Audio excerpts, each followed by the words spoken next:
The Buddha once said, "Do not look at the faults of others. Look only at what you yourself have done and left undone." The moment I truly understood that, everything shifted. Hey, have you ever felt that ache in your chest when you saw someone else's life and thought, why not me? Maybe it was scrolling through social media, a coworker's promotion, a friend's wedding announcement, a photo from someone's vacation, the bright, seemingly effortless life of someone you know. And when you saw it, what was the very first feeling that rose up? Somewhere just beneath the congratulations, wasn't there something else? A tightening in your chest, a quiet voice whispering, why them, and not me? That's jealousy. And here's the thing, everyone feels it, but somehow, this one emotion feels like something we're not allowed to say out loud. Like admitting I'm envious means we're small, shameful, petty. So we push it down alone and carry it quietly. Today let's take that feeling, just gently, and bring it out into the open. The words of an ancient Buddhist collection of verses, compiled over 2,500 years ago, have a way of sitting quietly beside that kind of pain. Not to judge it, just to help you see it a little more clearly.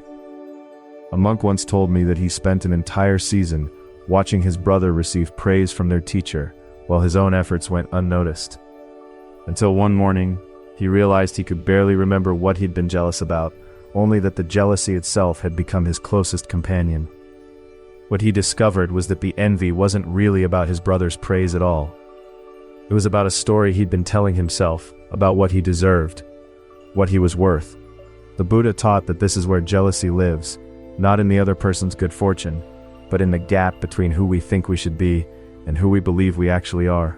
What I want to share with you today comes from a text called the Dhammapada, a collection of the Buddha's teachings written in verse, 423 lines in all.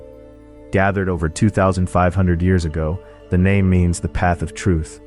Within it is this passage: do not look at the faults of others, at what they have done or left undone. Look instead at what you yourself have done and left undone. And behind those words there is a story. Among the Buddha's young disciples was one I'll call Ananda, a bright, earnest student who learned quickly. He was the kind of person others naturally respected. One day word came that another monk, one who had joined the order around the same time as Ananda, had reached a profound spiritual milestone. A quiet joy rippled through the community, but Ananda's face told a different story. That evening, he came to the Buddha alone.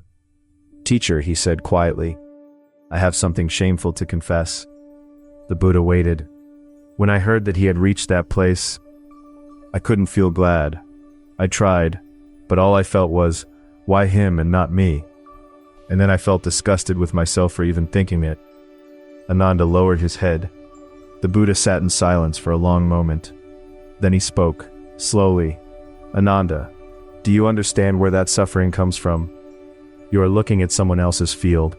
You have stopped looking at your own. That is why it hurts." Ananda looked up. "No matter how lush another man's field appears, it cannot feed you. The only land you can cultivate is your own. And while your eyes are turned away, your own soil sits waiting." The Dhammapada was born from countless conversations like this one, not to shame us for jealousy, but to quietly show us where our gaze has gone astray. So what is the Dhammapada really pointing us toward? Where does jealousy actually come from? It begins with comparison. That person has something I don't. That person is further along than I am. And in that comparison, we suddenly feel like we are not enough. And when we feel like we are not enough, we suffer. In Buddhism, this suffering is called dukkha, not just physical pain, but the deep discomfort of things not being the way we want them to be. I want to be where they are, but I'm not. That resistance, that gap, it slowly hollows something out inside us. And the Dhammapada says, do not look at what others have done. Look only at what you yourself have done and left undone. This isn't about becoming indifferent to others. It's not about cutting people out of your heart. It's about redirecting your gaze. When we envy someone, our eyes are fixed outward, their success, their happiness, their gifts. But while we stare outward, our own inner world goes unattended. We lose touch with what we're feeling, what we truly want, what seeds might already be sleeping inside us, waiting. Remember what the Buddha said to Ananda about the field? No matter how long you stare at your neighbor's harvest, your own land doesn't grow, and the longer you look away, the more it fills with weeds. But here's something I want you to hold on to. Jealousy carries a message. When someone's promotion stings, it might mean you deeply want to feel seen in your own work. When a friend's close family makes your chest ache, it might mean you're longing for that same warmth in your own life. These aren't ugly feelings, they're signposts. Jealousy isn't the enemy, it's a compass. The trouble is, when that compass keeps pointing outward, toward other people's lives, it can never lead you home. The moment you turn it inward, toward your own life, your own longing, your own quiet potential, that's when you can actually begin to move. That's the teaching of the Dhammapada. So how do we actually bring this into the life we're living today? The first thing, and maybe the most important, is this. When jealousy shows up, don't turn on yourself. The moment you think, I'm terrible for feeling this, you've doubled your suffering. Now you're carrying the sting of envy and the weight of self-criticism at the same time. Remember, when Ananda came to the Buddha, the first thing he said was, I have something shameful to confess. And the Buddha didn't scold him, he didn't shame him. He simply gently shone a light on the root. So when jealousy rises in you, try saying to yourself, just quietly, just to yourself, I'm looking at someone else's field right now. That's enough. No judgment, no punishment, just noticing. And then when you're ready, ask yourself, what do I actually want? Say you're at work, a younger colleague keeps getting recognized. You feel invisible. Under that jealousy might be something very real. I want my work to matter to someone. I want to feel like I'm capable of more. That's not small. That's worth listening to. Or maybe you can't quite bring yourself to feel happy at a friend's wedding or a birth announcement. Under that feeling, if you sit with it gently, might be a genuine longing. I want love like that in my own life.